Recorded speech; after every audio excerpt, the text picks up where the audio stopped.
हर हर महादेव, देवों के देव महादेव के चरण में प्रणाम करता हूँ।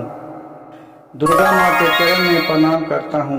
सरस्वती माँ के चरण में प्रणाम करता हूँ। गणेश भगवान के चरण में प्रणाम करता हूँ।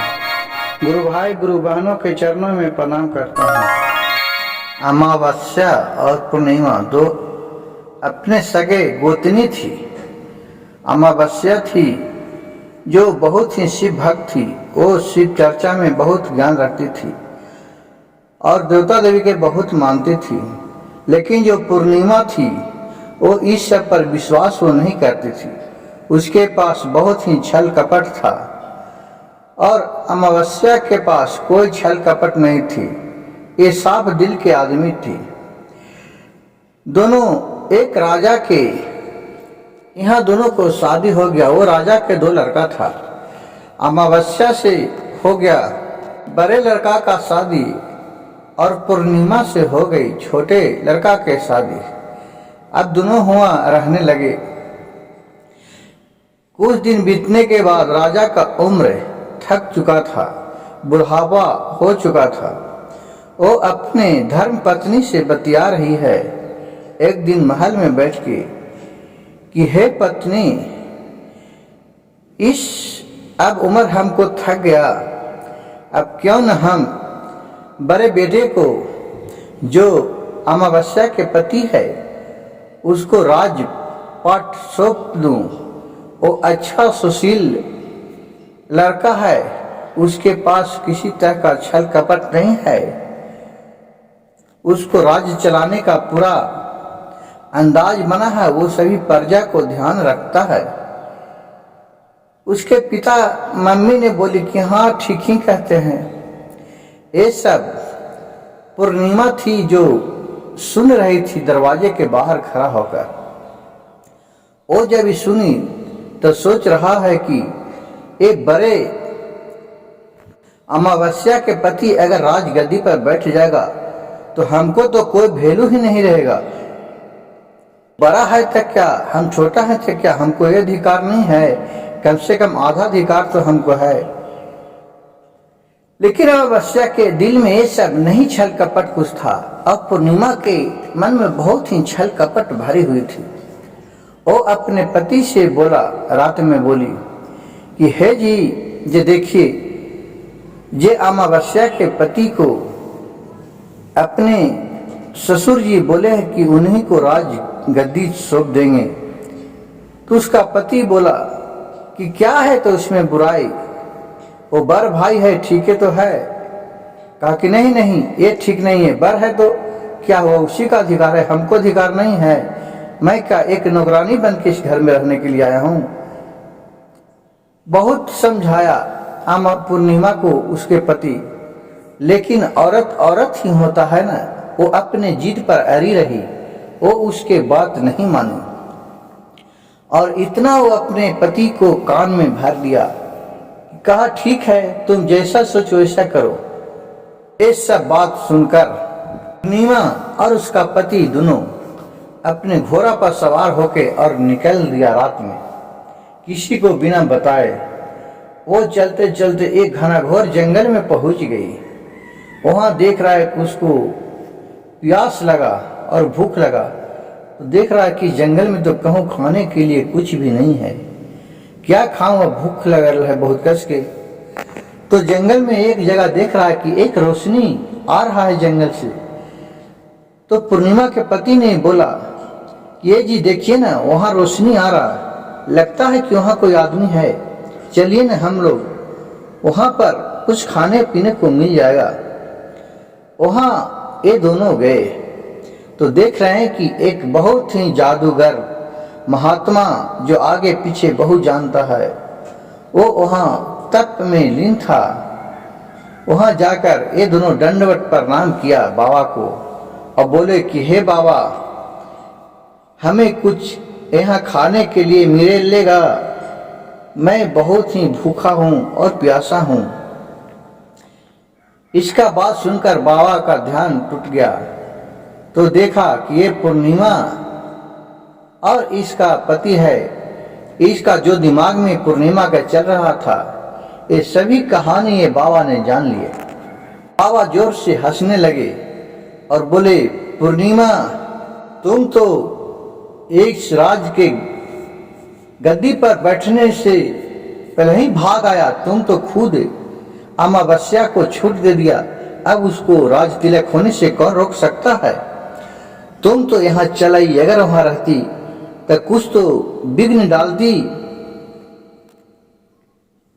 पूर्णिमा ने बोली, बाबा, ये सब हमसे देखा नहीं जा सकता है कि मैं अपने रात भर में अमावस्या के पति को राज तिलक होते, इसलिए मैं यहाँ चले आए। अगर आप कुछ जानते हैं तो कुछ उपाय बताइए। बाबा ने बोले कि ठीक है, मैं उपाय बताता हूँ। ये लो, 2 फल लो, एक हरा है और एक ब्लू है। ये ब्लू वाला फल अगर काट के जिसको भी खिया देगा वो सुगा बन जाएगा, और जो हरा वाला फल है उसको खिया देने से फिर वो आदमी बन जाएगा। तो तुम ऐसा करो कि ये फल दोनों लो और जाके अमावस्या के पति को तुम खिला देना ये फल, और वो फल खाते ही सूखा हो जाएगा और उसको लोग खोदते खोदते परेशान हो जाएगा, वो नहीं मिलेगा तो फिर राज तिलक तो तुम्हीं को पति का मिलेगा। पूर्णिमा ने बोली कि हाँ, ये तो जुगाड़ बहुत अच्छा है। वहां से दोनों फल लिए और बोले पूर्णिमा कि महाराज, देवों के देव, आप भी इस राज तिलक जब अभिषेक होगा मेरे पति को तो आप भी आइएगा, आपको भी निमंत्रण है, क्योंकि उसका 2 दिन बाद अभिषेक होने वाला है अमावस्या के पति को। इसका गुदाल पूरे देश में फैल गया था कि अमावस्या के पति का राज तिलक होने वाला है। अब वहां से जब ये दोनों, पूर्णिमा उसके पति आया तो देख रहा है कि सब चिंता में है कि तुम रात में कहाँ चल गया था। उसके माँ बाप, देखिए माँ बाप तो माँ बाप होता है, उसका अमावस्या पूर्णिमा का जो सास ससुर था उसको, इन दोनों को दिन नहीं देखकर बहुत ही उन लोग चिंतित हो रहे थे। जब इनको देखे तो उन लोग बहुत खुशी हुए और बोले, कहाँ चल गए थे? तो बोला पूर्णिमा कि मैं, पिताजी, मैं गए थे मंदिर पूजा पाठ करने के लिए कि 2 दिन के बाद अमावस्या के पति का राज तिलक है। अरे मन ही मन चुपचाप रहे। जब अकेला देखा पूर्णिमा अमावस्या के पति को तो उन्होंने वही फल ला के काट के और दिया, कहा कि लीजिए, खाइए। कहा कि ये क्या चीज के फल है? कहा कि पूर्णिमा बोली कि आपका जो राज अभिषेक होने वाला है उसी का खुशी में मैं गए थे मंदिर, वहां से भगवान के प्रसाद लाए हैं, आप लीजिए, इसे खा लीजिए। आपका खुशी ही से बढ़कर और कोई खुशी हमारे लिए नहीं है। ये बात सुनकर उसका जो पति था अमावस्या के, वो कहा कि हाँ, लाइए लाइए, खा लेते हैं। जब आप इतना कर सकते हैं हमारे लिए तो भगवान हमारे लिए और कुछ नहीं क्या कर सकते हैं। और शिव गुरु के नाम लेके वो फल खाया। जैसे एक फल खाया वैसे ही वो सूखा बन गया और उड़ने लगा। अब ये सब देखकर पूर्णिमा बोली कि चलो, अब तो राह का एक जो भी बनने वाला था, राज अभिषेक होने वाला था अमावस्या के पति को, तो मैं सुग्गा बना दिया। अब तो मेरे पति के सिवाय और कोई नहीं हो सकता है राज तिलक। अब अमावस्या के पति को नहीं देख के राजा बहुत चिंतित होने लगे कि बिना बताए कहाँ चले गए। वो पूरा सगर राज में खुजवाए अपने सेना के द्वारा, देश विदेश सगर खुजवाए, लेकिन कहूँ नहीं मिला कि वो तो सुग्गा बन गया था। अब उसको देखे तो भी कौन देखे, और बोलेगा भी सुग्गा तो आदमी का भाषा तो समझ नहीं पाएगा। अब सुग्गा वो बन के उड़ने लगा। वे भी सोच रहा है कि अब मैं कैसे आदमी बनूंगा, किसको बताऊं कि ये मेरे पूर्णिमा की कहानी है, अब मैं कैसे कहूं। ये भी अब चिंता में था, लेकिन इसके पास बहुत ही बुद्धि था। किसी भी लड़ाई झगड़ा किसी का होता था राज दरबार में, उसका इंसाफ लेके आता था, तो इसका सब फैसला सुनाया करता था, जिससे इसका भी बहुत अनुभव था। लेकिन ये तो सुग्गा बन गया, अब कर भी सकता है तो क्या। अब राज तिलक का जब जारी होने वाला था, एक दिन टाइम बच रहा है। अब चारों पटी घूम के देख रहा है, खुजवा रहा है, तो मिल ही नहीं रहा है अमावस्या के पति। अब करे तो क्या करे। अब सोच रहा है कि चलो अब वो कहूँ मिल ही नहीं रहा है, आसमान में चल गया, पाताल में चल गया, कहूँ कुछ बोल के भी नहीं चल गया। हमको लग रहा है कि उसका राज तिलक होना था, उसी दुख के कारण वो भाग गया। वो सोचता था कि पूर्णिमा के पति का राज तिलक हो।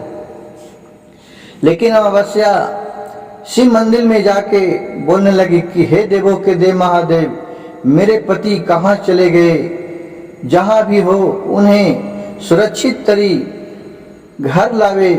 हे प्रभु, कोई कष्ट उन पर हो उसे क्षमा करे, उनका कष्ट हमें भोगने को मिले, मैं तैयार हूँ। आपको अगर मैं अच्छा और सच्चा मन से आराधना किए होंगे महादेव, तो आप इसका परिणाम सबके सामने दिखा दीजिए महादेव। अब हमसे सहा नहीं जा सकता है, क्यों न हमको आप प्राण ले लिए महादेव, लेकिन मेरे पति को आप लौटा दीजिए, जहाँ भी हैं वहाँ से।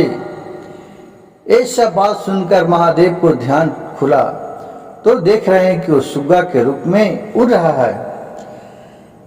अब देखिए, कहा जाता है कि विनाश काले विपरीत बुद्धि। अब ये थी जो तो खुशी के मारे उसके रहा नहीं गया पूर्णिमा के पति को और पूर्णिमा को। वो फिर आधा रात हुआ तो ही तांत्रिक के पास गया और वो अपने राजाभिषेक होने का उसको पूरा समाचार सुनाया। और सुग्गा भी इसके पीछे पीछे उड़ के चला गया कि ये कहाँ जा रहा है। तो वहाँ गया, सब दृष्टि अपने एक पेड़ पर बैठ के सुग्गा देख रहा है। बाबा ने बोले कि जैसा मैं बताया था वैसा काम हो गया। बोला कि हाँ बाबा, आप जैसे बताए थे वैसा काम कर दिए, अब तो वो सुग्गा बन गया, अब तो आदमी बन नहीं सकता है। लेकिन फिर बाबा ने बोले कि ठीक है, जो हरा फल दिए थे उसको तुम कहाँ छिपा के रखा है, अगर वो हरा फल वो खा लेगा तो फिर आदमी के रूप में आ जाएगा। तो पूर्णिमा ने बोली कि बाबा, मैं तो उस फल को ऐसा स्थान पर रखा है कि वहाँ कोई जा ही नहीं सकता है, और मैं तो फल को सड़ा दूंगा, गला दूंगा, लेकिन किसी को नहीं दूंगा। बोला कि मैं तो बोले बाबा कि आप फल कहाँ रखी हो। बोले कि मैं फल अपने तिजोरी में रख दिया हूँ और उसमें ताला लगा दिया हूँ, अब वो निकलेगा कैसे। ये सब बात सुनकर सुग्गा सब सुन लिया, कहा कि ठीक है। अब वहां से उसको आने के पहले पूर्णिमा को एक सुग्गा उड़ के आया और तिजोरी को देखा कि उसमें एक फल रखा हुआ है। वो तिजोरी को ऊपर से ढकेल दिया नीचे, वो तिजोरी टूट गया और वहां देख रहा है, ध्यान से किया तो राजा के पूर्णिमा के ससुर और सास थे, जो देख रहे हैं कि क्या गिरा। तो देख रहा कि ऊपर से तिजोरी गिरा। कहा कि तिजोरी कैसे गिर गया, न आंधी चला है, न पानी चला है, न कोई आदमी है, न जानवर है, ये क्या हो गया। तो उतने में देख रहा कि तिजोरी से एक हरा फल निकला, जिसे आकर सुग्गा खाने लगा। और सुग्गा जैसे ही फल खाया वैसे ही वो आदमी हो गया। अमावस्या के पति को देखकर उसके सास ससुर बहुत अचंभव हो गए और बोले कि तुम कहाँ चले गया था। कहे कि मैं क्या कहूँ पिताजी, आप तो नजर के सामने देखे कि मैं फल खाया तो मैं आदमी आया। एक पूर्णिमा ने हमारे साथ बहुत छल कपट किया। उसको मालूम था कि मेरे को राज सिंहासन पर नहीं बैठाया जाए। वो इतना लोभी है कि मत कहिए, वो हमारे जान लेने पर तुल गया। मेरा तो एक तरह से वो जान ले ही लिया, मैं तो सुग्गा बना दिया था। हमको बात कौन सुनता था, मैं किसे अपना दुखी कहते। लेकिन वो एक तांत्रिक के पास जाता था और वही तांत्रिक उसको सब कुछ बताया और वही तांत्रिक की बात सुनना कर मैं यहाँ आकर और इस तिजोरी में से फल खाया। तब आपके सामने आज मैं आदमी के रूप में हूँ। ये सब भोलेनाथ की कृपा है। कहा कि ठीक है। अब जब राज सिंहासन का टाइम आया तो बोला कि ठीक है, तुम जब राज सिंहासन का समय आएगा तब तुम रूम से निकल के आना राज दरबार में। कहा कि ठीक है। जब राज तिलक का समय आया तो उसका पूर्णिमा तो सोच रही कि अब तो मेरे पति ही इसका राजगद्दी का भागीदार बनेगा, क्योंकि वो तो अब है नहीं, वो तो सुग्गा है बना हुआ। वो मन ही मन पूरा खुशी हो रही है। लेकिन जब रात तिलक का समय आया, जब नाम पुकारने का बार आया तो ये तो पूर्णिमा पूरा खुशी हो गई कि अब तो मेरे पति ही इस राज का सिंहासन का भागी बनेंगे। लेकिन उतने में अमावस्या के पति उधर से आए।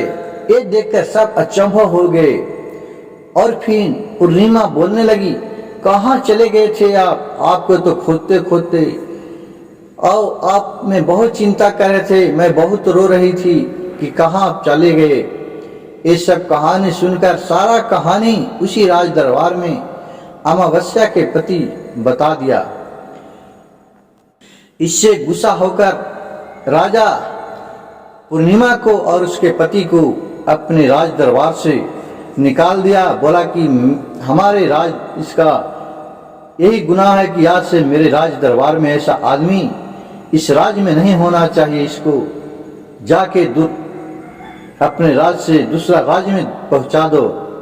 सेना लोग तुरंत हथकड़ी लगा के उसको राज्य से दूसरे राज्य में पहुंचा दिया और फिर राज सिंहासन का मालिक, राजगद्दी का मालिक अमावस्या के पति को बना दिया। ये सब भोलेनाथ के कृपा से देखिए, जो नहीं होना था वो भी प्रभु के कृपा से हो गई। जो सच्चा मन से प्रभु का ध्यान और पूजन करता है उसका सब मनोकामना पूर्ण करते हैं। प्रभु का महिमा कोई नहीं जानता है कि किस समय किस रूप में वो सबके समय बदल देंगे। मेरी कहानी अगर अच्छे लगे तो मेरे चैनल को सब्सक्राइब कीजिए, लाइक कीजिए और शेयर कीजिए। हर हर महादेव, घर घर महादेव।